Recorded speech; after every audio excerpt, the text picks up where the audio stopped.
हाय बच्चों, कैसे हो आप लोग। आज पुनः हमारे यूट्यूब चैनल पे आपका बहुत बहुत स्वागत है। हमारे यूट्यूब चैनल पे एसटी क्लासेस पे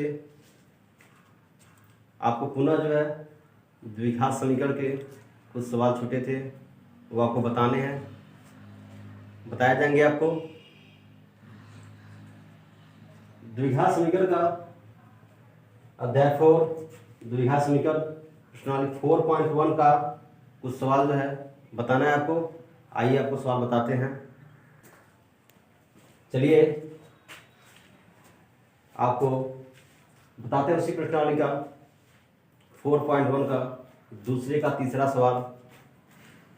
तो सबसे पहले हम क्या करेंगे, सवाल को पढ़ेंगे, क्योंकि सवाल को पढ़ने से क्या होता है, मैं आपको बार बार समझाता हूँ कि पहले सवाल को पढ़ लिया जाए।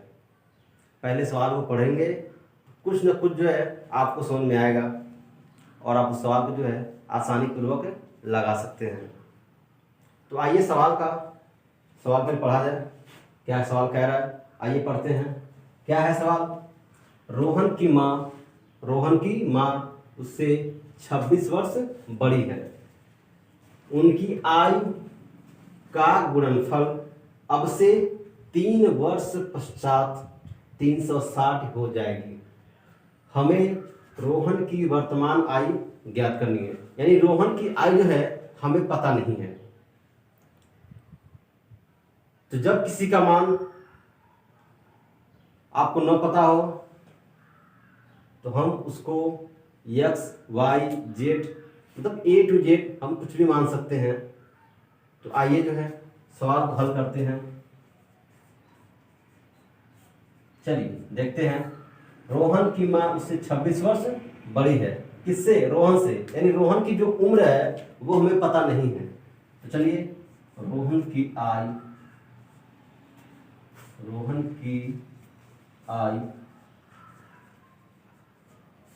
क्या करेंगे हम, यक्स मानेंगे। क्या मानेंगे? यक्स मानेंगे।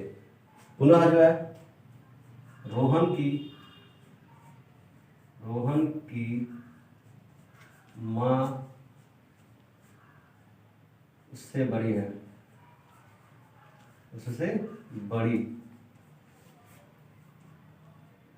किससे बड़ी? रोहन से।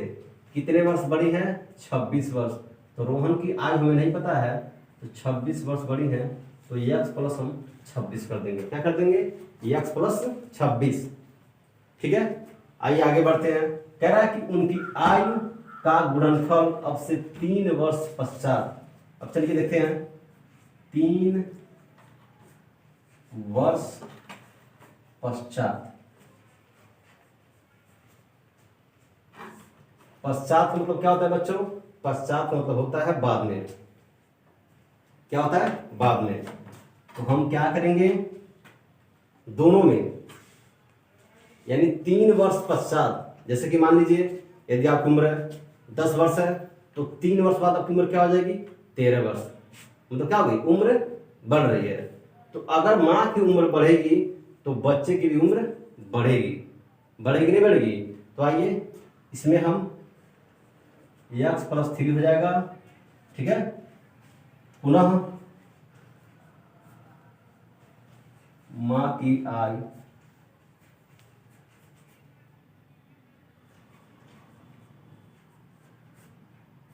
तीन वर्ष पश्चात। तो पहले से इतना था, तो 3 वर्ष पश्चात क्या हो जाएगा? x प्लस 26 प्लस 3 अर्थात x प्लस 29। क्या होगा बच्चों? x plus 29। यानी हम फिर से कहेंगे कि अगर 3 वर्ष पश्चात का है मतलब बात कहा है, अगर पूर्व कहता तो हम माइनस कर देते। ये भी एक ट्रिक है सवाल लगाने का।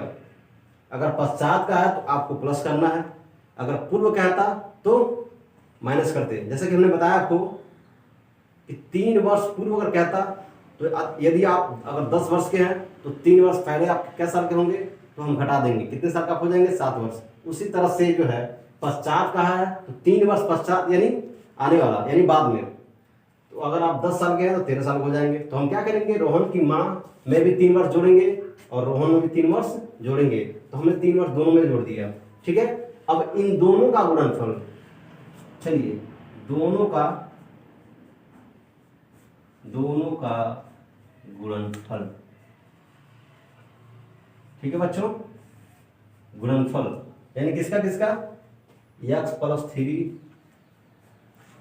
ठीक है, गुणे x प्लस 29, ठीक है। तो इन दोनों का गुणनफल क्या दिया बच्चों, 360, क्या दिया है 360। चलिए x प्लस 3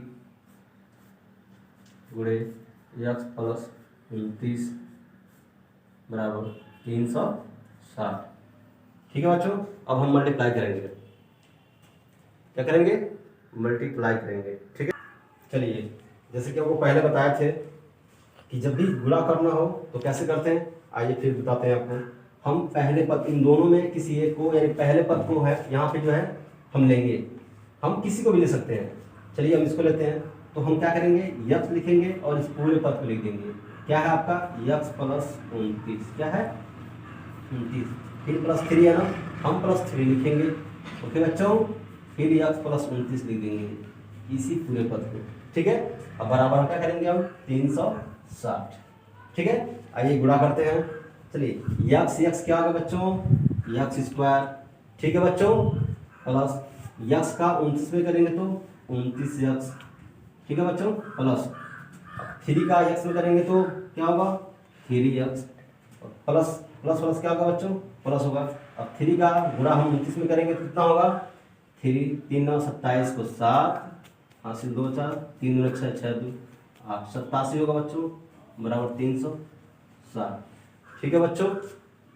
चलिए चलिए एक बार और देखते हैं, जैसे कि हमने बताया आपको कि दोनों का गुणनफल यानी x प्लस 3 x प्लस 29 बराबर 360 दिया है दोनों का गुणनफल। आइए बढ़ते हैं, हमने कहा कि दोनों में किसी एक को जो है हम लेके चलेंगे, तो हमने क्या किया, x प्लस 3 को लेकर चला, तो हमने लिखा x और जिसमें गुणा करना है हमने उस पूरे पद को यानी x प्लस 29 हमने यहाँ लिख दिया, फिर प्लस 3 बचा आपका, प्लस 3 हम लिखेंगे, फिर इसी पद को यहाँ उतार देंगे x प्लस 29 बराबर 360, ठीक है बच्चों। फिर देखिए x का गुणा x में करेंगे तो x स्क्वायर होगा, प्लस है तो हम प्लस लिखेंगे, फिर x का गुणा हम 29 में करेंगे तो क्या होगा बच्चों 29x, फिर प्लस है तो हम प्लस लिखेंगे, फिर 3 का गुणा हम x में करेंगे तो क्या होगा बच्चों 3x, फिर प्लस प्लस क्या होगा प्लस होगा, 3 का गुणा हम 29 बार 29 में करेंगे तो क्या होगा बच्चों 87 होगा, बराबर 360। चलिए आगे बढ़ते हैं, x square plus 29x plus 3x क्या होगा बच्चों 32x, क्या होगा बच्चों 32x प्लस 87, देखिए बच्चों प्लस में है ना, बराबर किधर लाएंगे तो क्या होगा माइनस 360 बराबर 0। चलिए बच्चों x square plus 32x plus, अब घटा देंगे 360 में 87 तो बचेगा बच्चों माइनस 273 बराबर 0, ठीक है बच्चों। तो ये आपका जो है एक द्विघातीय समीकरण के रूप में जो है आपका बन गया, ठीक है बच्चों। अगला सवाल बताते हैं आपको, दूसरे का चौथा, ये आपका उस प्रश्नावली का लास्ट सवाल है बच्चों। आइए मैं आपको बार बार बता रहा हूँ कि सर्वप्रथम क्वेश्चन को पहले पढ़ें, ठीक है बच्चों। क्वेश्चन पढ़ेंगे तो सवाल जो है आपको कुछ ना कुछ जो है आपको समझ में आने लगेगा और आप फिर जो है सवाल को लगाइएगा, ठीक है बच्चों। तो आइए पहले इसको हल किया जाए, पहले तो पढ़ा जाए उसके बाद हल करेंगे, ठीक है बच्चों। आइए, एक रेलगाड़ी 480 किलोमीटर की दूरी समान चाल से तय करती है। यदि इसकी चाल 8 किलोमीटर प्रति घंटा कम होती तो वह उसी दूरी को तय करने में 3 घंटे अधिक लेती। हमें रेलगाड़ी की चाल ज्ञात करनी है, ठीक है बच्चों। क्या करनी है, रेलगाड़ी की चाल ज्ञात करनी है, ठीक है। आइए तो आइए देखते हैं, कुल दूरी जो है आपके बच्चों, कुल दूरी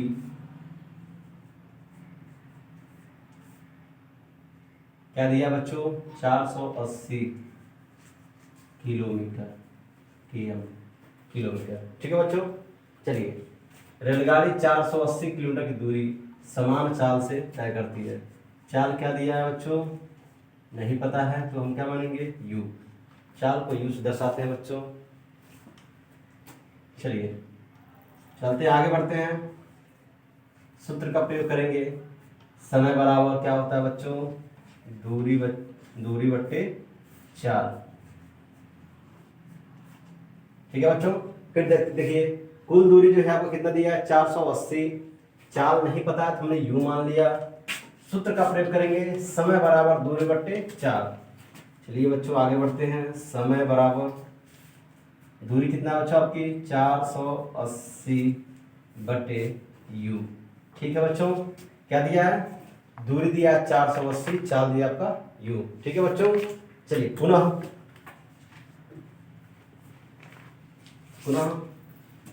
इसकी चाल में कमी, चाल में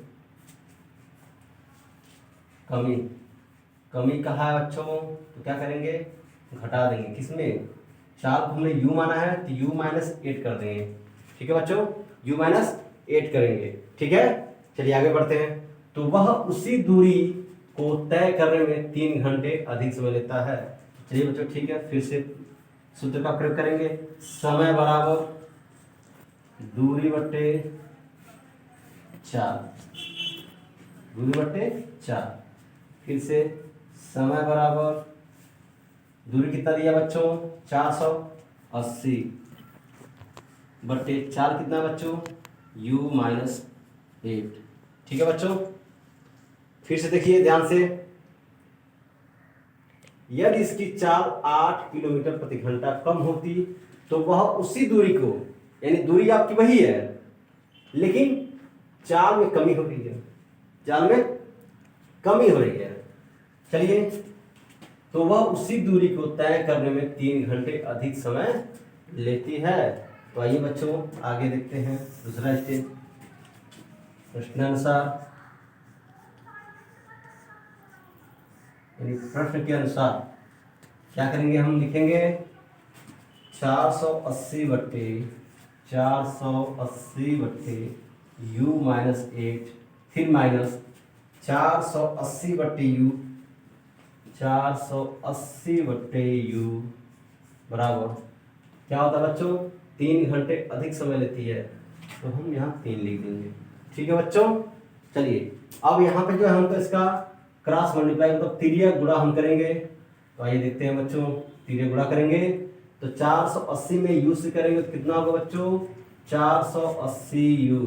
ठीक है बच्चों, फिर माइनस, अब इसका गुणा हम इसमें करेंगे बच्चों, तो 480 में u से करेंगे तो कितना आ जाएगा बच्चों, 480u। देखिए बच्चों माइनस माइनस क्या होगा, प्लस होगा। क्या होगा, प्लस होगा। 480 में हम 8 से गुणा करेंगे, क्या होगा बच्चों, 8 0, 8 64 को 4, 6 बचा, 8 से को 32, 32 6 38, कितना होगा बच्चों, 3840 बटे u माइनस 8 में बाद में गुणा करेंगे इसको। ठीक है बच्चों, आइए फिर समझते हैं। इसका तिर्यक गुणा करेंगे, 480 में u से करेंगे तो 480u होगा बच्चों, माइनस है तो माइनस लिखेंगे।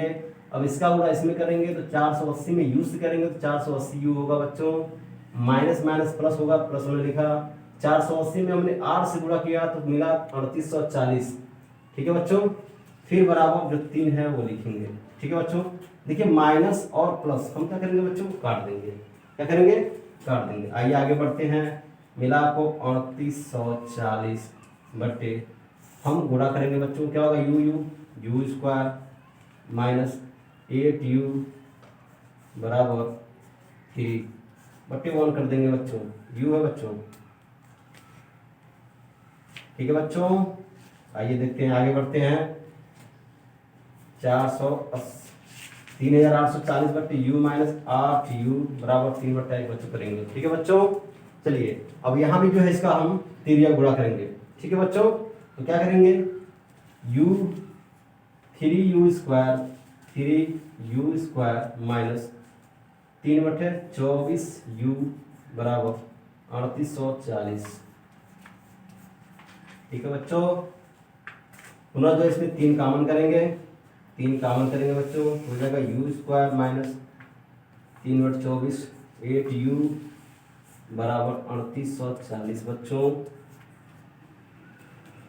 u स्क्वायर माइनस 8u बराबर 3840/3 बच्चों, क्योंकि गुणा आपका भाग में बदलेगा। ठीक है बच्चों, 3 का नम 3, 3 दूना 6, 2 बचा, 3 बट है 24 और 0 आप 0 लिख दीजिए। ठीक है बच्चों, तो लिखेंगे u स्क्वायर माइनस 8u, देखिए बच्चों प्लस में है ना, जब बराबर किधर क्या हो जाएगा आपका माइनस हो जाएगा, 1280u बराबर 0 बच्चों। ठीक है बच्चों, ये भी आपका क्या है, एक द्विघातीय समीकरण के रूप में जो है सर, द्विघातीय समीकरण रूप में बन गया बच्चों। ठीक है बच्चों, चलिए आज का इतना ही तक। ठीक है बच्चों, आज का इतना ही तक, मिलते हैं आपसे अगले वीडियो में, अगले प्रश्नावली में। आपका 4.1 प्रश्नावली जो है बच्चों खत्म हो गया। ठीक है बच्चों, जो भी समस्या होगी 4.1 में आप कमेंट बॉक्स में जरूर बताएंगे, और हमारे चैनल को सब्सक्राइब जरूर करिएगा बच्चों, बेल आइकन को दबा दीजिएगा और शेयर करना ना भूलें। ठीक है बच्चों, धन्यवाद।